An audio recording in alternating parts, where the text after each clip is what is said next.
स्वागत है दोस्तों आपका मेरे इस नए वीडियो में। ये वीडियो है प्रश्नावली 1C का क्वेश्चन नंबर 8 के लिए। ये प्रश्नावली 1C क्लास 9th के गणित के पुस्तक का है, जो कि भारतीय विज्ञान प्रकाशन का है। तो चलिए शुरू करते हैं आज का वीडियो। पहले सवाल देखते हैं कि क्या है। निम्नलिखित को P बाई Q, जहाँ P Q पूर्णांक है एवं Q नॉट इक्वल टू 0 के रूप में व्यक्त करें। तो यहाँ पर जो दिया हुआ है संख्या, वो है किसी परिमेय संख्या का दशमलव प्रसार। इसको हमको P बाई Q के रूप में लिखना है।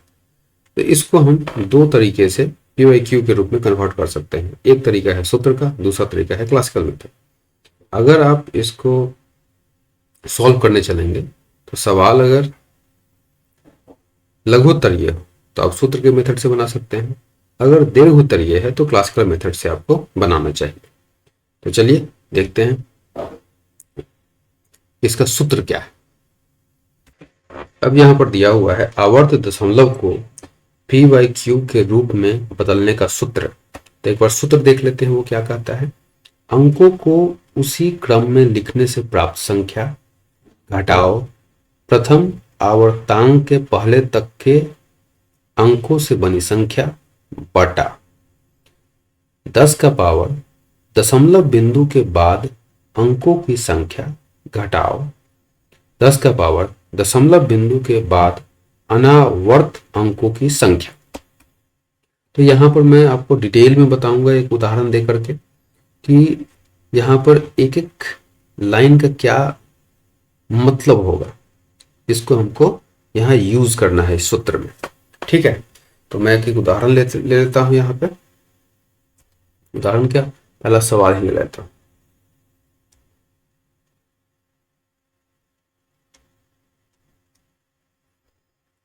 पहला सवाल हमारा है 0.3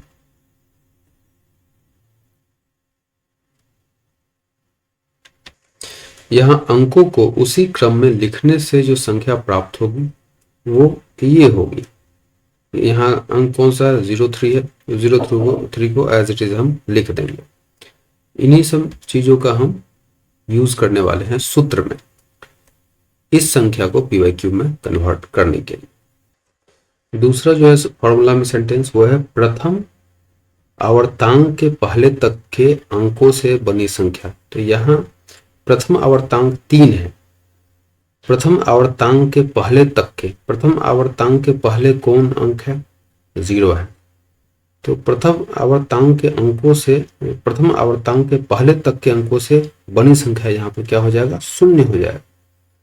प्रथम आवर्तांक 3 है और इससे पहले जो अंक है उस अंक से बनी संख्या को यहाँ लिखना है, ठीक है। तो यहाँ पर ये 0 हो जाएगा। तीसरा जो है वह है दशमलव बिंदु के बाद अंकों की संख्या। तो वही मैंने यहाँ लिखा है, दशमलव बिंदु के बाद अंकों की संख्या। यहाँ पर दशमलव बिंदु के बाद अंक कितना है, 1 है, मात्र 1 है अंक यहाँ पे। तो यहाँ पर हम कितना लिख देंगे, 1 लिख देंगे, ठीक है। ये वाला क्या कहता है कि दशमलव बिंदु के बाद अनावर्त अंकों की संख्या। यह मैंने वही लिखा है, दशमलव बिंदु के बाद अनावर्त अंकों की संख्या। यहां पर जो दिया हुआ है उसमें दशमलव के बाद 3 जो है वो आवर्त संख्या, क्योंकि इसका रिपीटेशन बार बार हो रहा है। दशमलव के बाद 3 को छोड़कर कोई ऐसा संख्या है जिसका बार बार रिपीटेशन हो रहा है, तो नहीं, कोई संख्या नहीं है।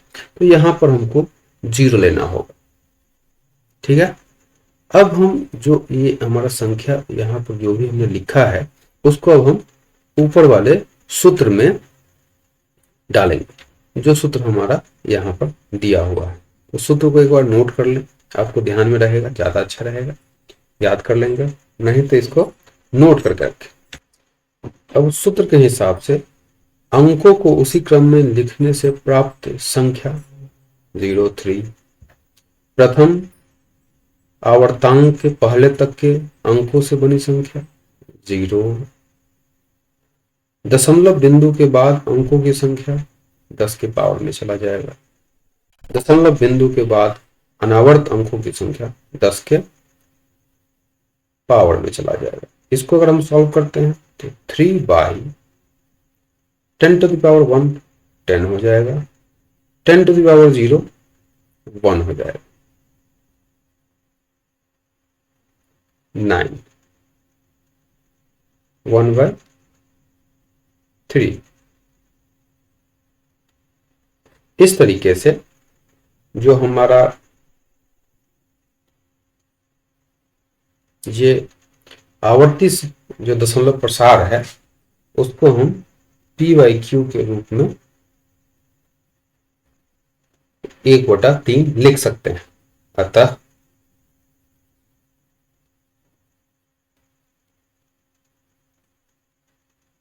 का अभिष्ट p/q रूप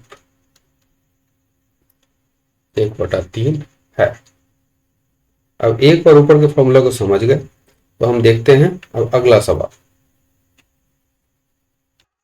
अगला सवाल है, ये एक आवर्ती संख्या है, ठीक है, तो इसमें फिर वही फॉर्मूला यूज करते हैं। तो अंकों को उसी क्रम में लिखने से प्राप्त संख्या क्या होगी? 06 माइनस, मतलब अंकों को उसी क्रम में लिखना है लेकिन आवर्ती संख्या उसमें नहीं आएगी। तो यहां पर क्या है, आवर्ती संख्या को छोड़ दिया जाए तो 0 है बटा 10 का पावर दशमलव के बाद जो भी संख्या है उसका नंबर कितना है। दशमलव के बाद 6 है, 6 सिर्फ एक है। जैसे मान लीजिए 1 2 3 4 5, यहां अंकों की संख्या क्या होगा, यहाँ इसको 1 मान लेंगे, इसको 2 मान लेंगे, इसको 3 मान लेंगे, इसको 4 मान लेंगे, इसको 5 मान लेंगे, तो अंकों की संख्या कितनी हो गई? 5 हो गई। यहाँ पर 7 रहता फिर भी अंकों की संख्या 5 ही होती। तो यहाँ पर दशमलव के बाद अंकों की संख्या 1 है, माइनस दशमलव के बाद अनावर्ती अंकों की संख्या यहाँ ढूंढना है। दशमलव के बाद अनावर्ती अंक कोई नहीं है तो यहाँ पर इसका पावर 0 हो जाए।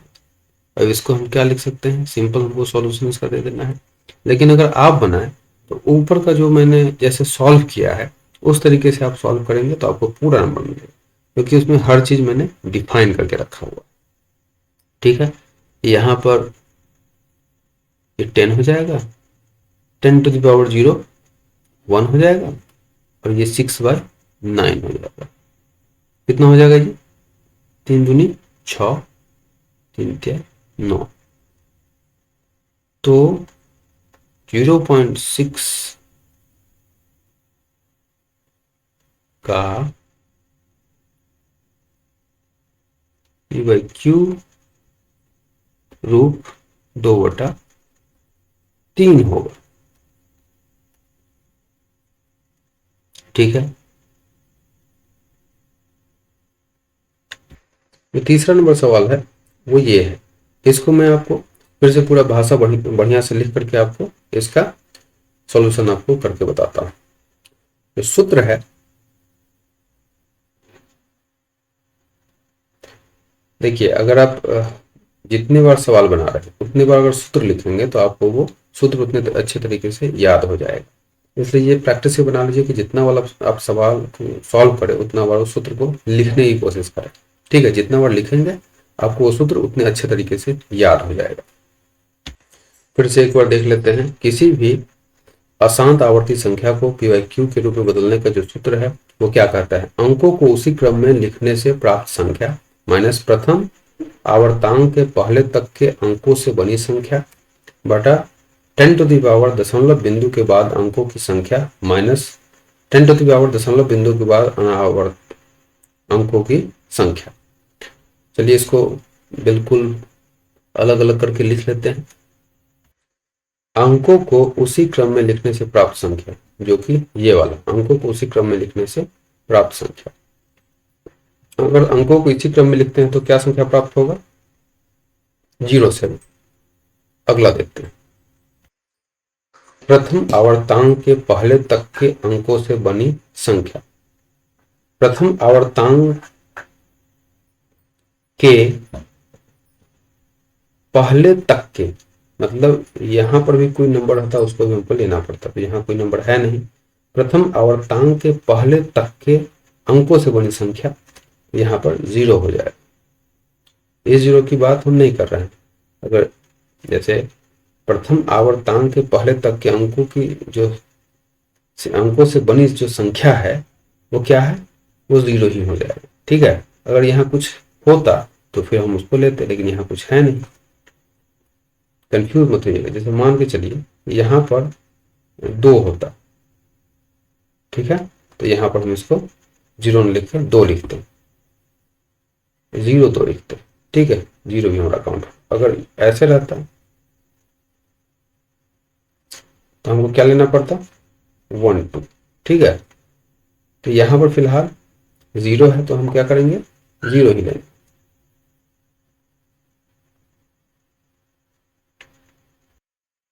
अब ये वाला हमको यहाँ लिखना है, दशमलव बिंदु के बाद अंकों की संख्या। दशमलव बिंदु के बाद अंकों की संख्या, यहाँ पर दशमलव बिंदु के बाद कितना अंक है, तो 1 अंक है।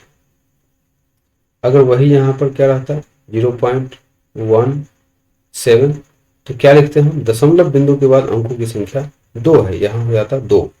अगर वही यहाँ पर क्या होता 3 5, तब अगर 7 होता तो दशमलव बिंदु के बाद अंकों की संख्या कितनी हो जाती, 1 2 3, 3 हो जाती। लेकिन फिलहाल यहाँ पर एक ही है दशमलव के बाद अंकों की संख्या, यहाँ पर हमने 1 लिखा है। अब यहाँ पर दिया हुआ है दशमलव बिंदु के बाद अनावर्त अंकों की संख्या। दशमलव बिंदु के बाद अनावर्त अंकों की संख्या, यही मैंने यहाँ लिखा हुआ है। तो यहाँ देख लेते हैं कि दशमलव बिंदु के बाद अनावर्त अंक जो है वो कुछ भी नहीं है, 1 भी नहीं है, तो यहाँ पर क्या हो जाएगा, 0 हो जाएगा। यहाँ पर अगर इसकी बात करते हैं तो दशमलव बिंदु के बाद अनावर्त अंक 1 है। ठीक है, अनावर्त का मतलब होता है इसका रिपीटेशन नहीं हो, जो बार बार नहीं आ रहा। 7 यहाँ बार बार आ रहा है इसलिए ये आवर्त अंक, 1 यहाँ बार बार नहीं आ रहा है इसलिए ये अनावर्त अंक। तो दशमलव बिंदु के बाद अनावर्त अंकों की संख्या यहाँ पे 1 हो जाएगा। अगर इसकी बात की जाए दशमलव बिंदु के बाद अनावर्त अंकों की संख्या, तो यहाँ पर 2 होगा। यहाँ पर 1 2, 35 कभी नहीं लिखेंगे, यहाँ पर हम क्या करेंगे, काउंट कर लेंगे और उसी को हम यहाँ पर लिख देंगे। फिलहाल जो हमारा सवाल है उसमें हमारा जो अनावर्त अंक है दशमलव के बाद कुछ भी नहीं है, इसलिए यहाँ पर 0 हो जाएगा। अब हम क्या करेंगे, सूत्र की सहायता से 0.7 जो है उसका परिमेय रूप हम लिखते हैं। ठीक है, तो सबसे पहला क्या हो गया, 0.7, इसके बाद -0, उसके बाद 10⁻1 -10⁻0। अब इसका जब हल निकालते हैं तो 7/10 का वैल्यू 10 रह जाएगा और 10⁻0 का वैल्यू 1 हो जाएगा। तो यहाँ पर हम लिख सकते हैं 7/9। अब हम यहाँ लिख सकते हैं अतः 0.7 नॉन टर्मिनेटिंग नंबर का जो p/q फॉर्म है वो कितना हो जाएगा, 7/9। यही हमारा आंसर हो जाएगा। तो आशा करते हैं यहाँ तक आपको अच्छे से समझ में आ गया हो। अब हम इसका दूसरा मेथड भी आपको बताते हैं। अब इसको सॉल्व करने का जो दूसरा विधि है वो एक बार देख लेते हैं। दूसरी विधि मैं एक बार यहाँ लिख भी देता हूँ। दूसरी विधि बड़े ध्यान से देखिएगा। जो पहला सवाल है उसको मैं यहाँ सॉल्व करता हूँ। माना कि x = 0.3, या हम इसको ये भी लिख सकते हैं x=0.3333 dot dot dot dot, कोई दिक्कत नहीं है। अब यहाँ हम क्या करते हैं, या x=,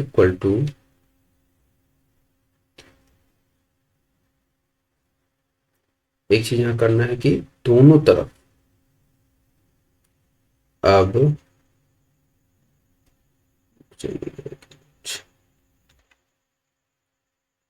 अब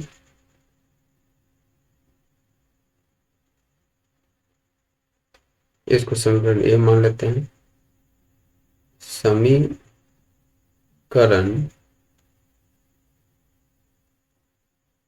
ए के दोनों तरफ मतलब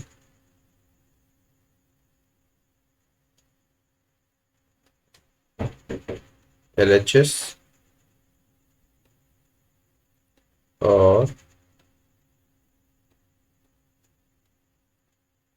RHS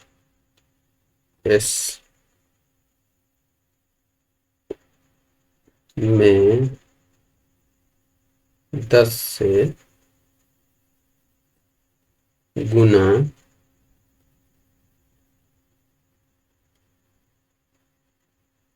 करने पर, दोनों तरफ अब हम 10 से जब गुना कर देंगे तो ओवरऑल इक्वेशन में कोई फर्क नहीं आएगा, लेकिन इससे क्या होगा कि हमारा काम बन जाएगा। ठीक है, डॉट डॉट डॉट दे दिया। अब यहाँ पर क्या करेंगे हम, या 10x = 3 + 0.333 डॉट डॉट डॉट, कोई दिक्कत नहीं है। या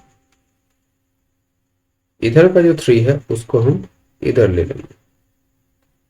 यहाँ पर फिर से हमारा क्या हो गया, 0.333, या इसको हम इक्वेशन 1 मान लेते हैं। अब हम क्या करेंगे,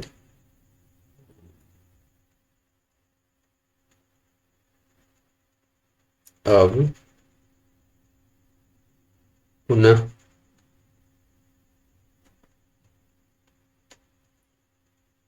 दोनों तरफ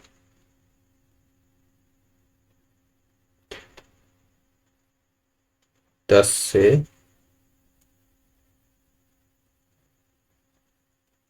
गुना करने पर, पहली बार जो मैंने 10 से गुना किया ये आपको समझ में आ गया होगा। दूसरी बार जो फिर से 10 से गुना कर रहे हैं वो इसलिए कर रहे हैं कि जो आवर्त संख्या है वो 3 है, जो कि केवल एक अंक है। अगर इसी में 3 2 3 2 3 2 की पुनरावृत्ति हो रही होती तो हम यहाँ दोनों तरफ 100 से गुना करते। 3 2 4 3 2 4 3 2 4, मतलब 3 अंकों की अगर पुनरावृत्ति हो रही होती एक निश्चित क्रम में, तो हम क्या बोलते हैं, यहाँ पर हम 1000 से गुना करते दोनों तरफ। ठीक है, इतना आपको समझ में आ गया। अब क्या करेंगे, दोनों तरफ यहाँ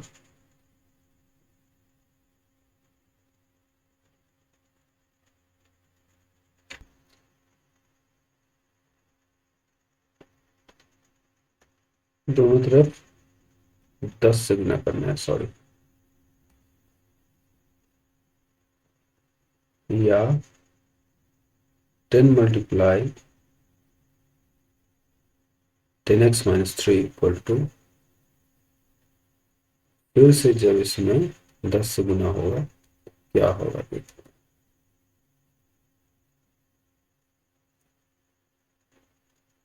या 100x - 30 =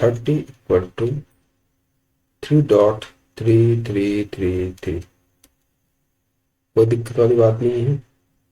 या 100x - 30 3 प्लस 0.333 या 100x माइनस 30 माइनस 3 0.333। इसको हम समीकरण 2 मान लेते हैं। अब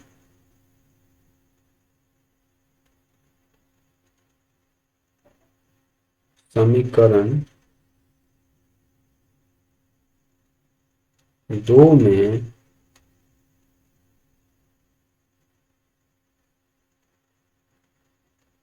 समीकरण 1 से 0.333 का मान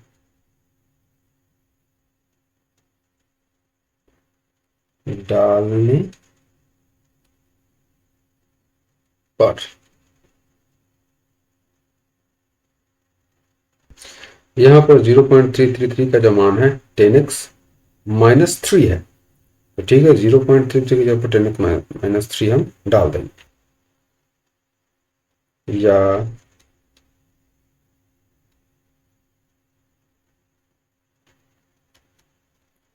10x minus 3।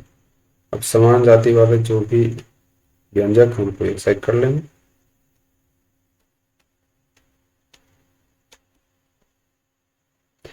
Thirty three right hand side जाएगा तो इसका साइन पॉजिटिव हो जाएगा। पॉजिटिव लिखा नहीं जाता लेकिन मैंने आपको बताने के लिए कर दिया।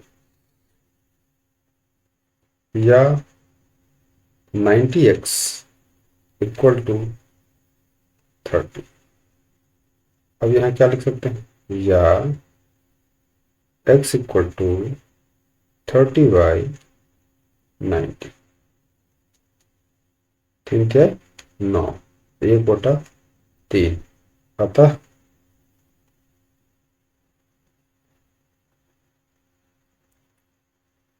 जीरो पॉइंट 3 का